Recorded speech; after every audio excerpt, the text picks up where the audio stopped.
Lihat tembok dan atap batu Yoni itu kira-kira kalau banyak ya 1 jam lah, nanti bisa lihat sampai di atas, sampai nanti ke sini lagi 1 jam ya. Kalau ya sekarang ya ada tembok talut batu kotak dan Yoni yang dulunya pertama kali ditambang.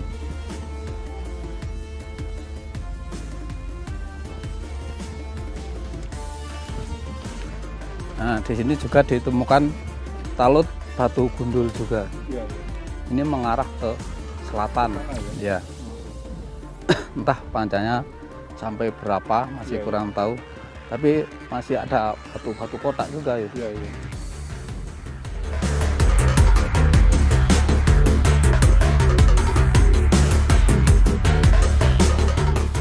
Nah, waktu situs ini nampak pertama kali yang digali oleh masyarakat dan yang punya lahan itu di sekitar sini ya.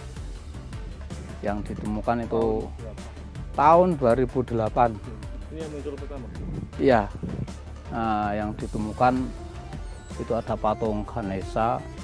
Lalu patungnya itu ada tapi saya lupa namanya karena banyak yang rusak. Dan Yoni ini ada 2, tapi yang satu saya timbun di sebelahnya. Kan dulu pernah dibawa oleh pemborongnya pasir, lalu dikembalikan lagi. Sekarang di mana? Di sebelahnya. Oh, di sini ada? Ya, memang saya tutup. Nah, di sana ada Yoni yang besar. Ya. Itu kira-kira di sebelah talut juga. Ya. Dan di sana juga ada talut berbelok-belok. Terus ke sana lagi ada Yoni di atas. Kalau penempatan Yoni kok di luar bangunan ini ada artinya atau? Ini suatu penemuan lepas. Dulu letaknya di pinggir kali. Lalu saya dorong ke sini. Karena di sana takut nanti keli. Nah, saya relawan untuk mencari mobil untuk mendorong ke sini. Pakai mobil. Ya, tarik. Karena dulu di sini bisa dilewati mobil mengangkut pasir. Ya.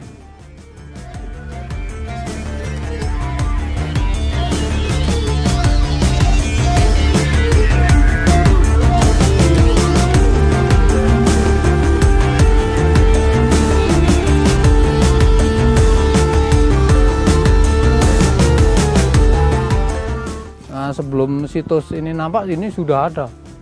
Iya. Mungkin dulunya untuk kebutuhan warga yang ada di situs itu. Iya. Mungkin. Situs Liangan itu ditemukan tahun 2008 oleh penambang pasir.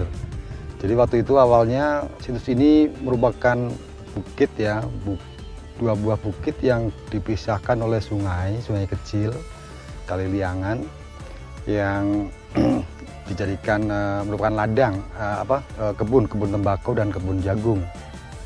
Nah, sebagian oleh warga kemudian ditambang di barat sungai, kemudian ditemukan talut besar di kaki bukit yang di barat sungai. Selain talut besar juga ditemukan beberapa arca, kemudian komponen-komponen bangunan candi dan beberapa artefak seperti celupak ya, lampu dari tanah liat, kemudian beberapa pecahan keramik dinasti dinasti Tang gitu.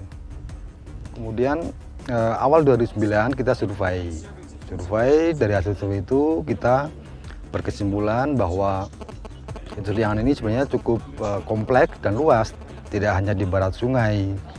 Tuh, kemudian tahun 2010 awal itu ditemukan bangunan candi udah di timur sungai. Jadi ketika penambangan terus bergerak ke arah timur, di arah timur sungai ketemu bangunan candi.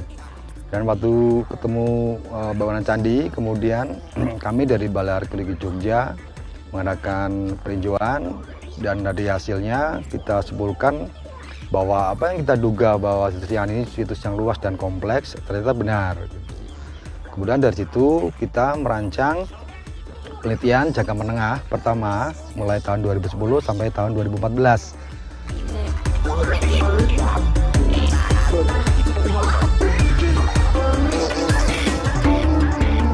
Ya, tahun 2010 yang kita temukan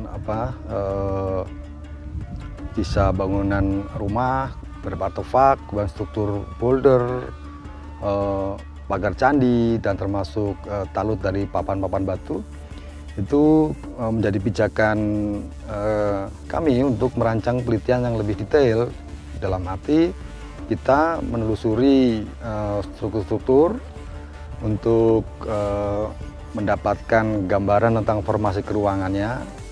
Kemudian juga sekaligus kita mengarahkan penelitian pada luasan situs. Dari hasil penelitian hingga tahun 2014 ya, jangka menengah pertama, ternyata kita mendapatkan gambaran tentang karakter situs ini.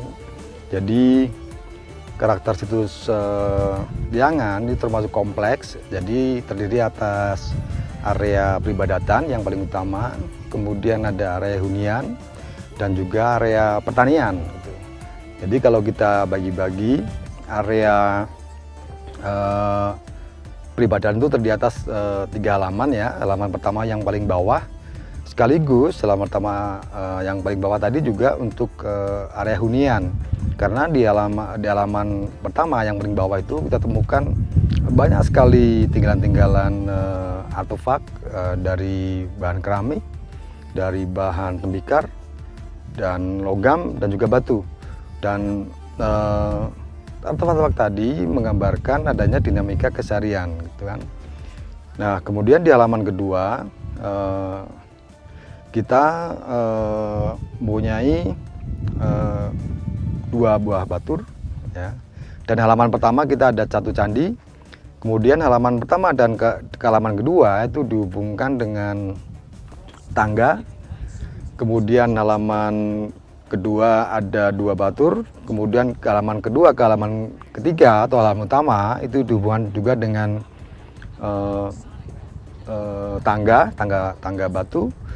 Nah, kemudian di halaman utama, di halaman ketiga yang paling atas ini terdiri atas bangunan candi 1, kemudian bangunan batur yang sangat besar, mungkin pendopo, itu ukurannya sekitar 24 x 24 meter, dan kita ketemukan umpak yang diameternya sekitar 1 meter. Kemudian kita juga memperoleh data berupa 4 buah batur yang mendampingi bangunan candi. Jadi di halaman ketiga ini, halaman utama ini terdiri atas sebuah bangunan candi dan 4 bangunan batur. Itu yang di area ibadah. Kemudian di area pertanian itu kita duga adalah di bagian atas. Jadi di bagian atas dari area ibadah ini. Nah, salah satu data yang menarik di situs Liangan ini adalah antara halaman 1 dan ke halaman peribadatan di atasnya, itu selain dihubungkan dengan tangga juga dihubungkan dengan jalan batu. Nah, jalan batu ini setelah kita ekskavasi lebih lanjut, ternyata dia terus mengarah ke arah bawah.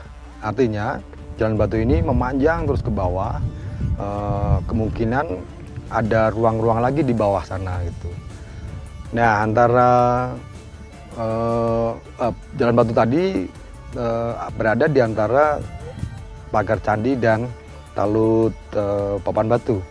Nah, di atas talut papan batu inilah kita temukan yang tahun 2010 kita temukan sisa rumah dari kayu yang terbakar itu.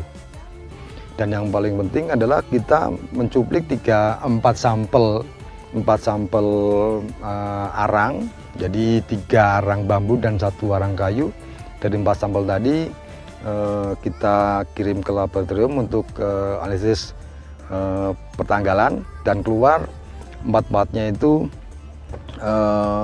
menunjukkan masa yang berbeda, tahun yang berbeda. Jadi yang pertama yang paling tua adalah abad ke-6, kemudian abad ke-7, abad ke-9 dan abad ke-10. Ini menunjukkan bahwa situs Liangan ini tidak dihuni sebentar, tapi setidaknya dihuni 400 tahunan, sekitar 4 abad seperti itu.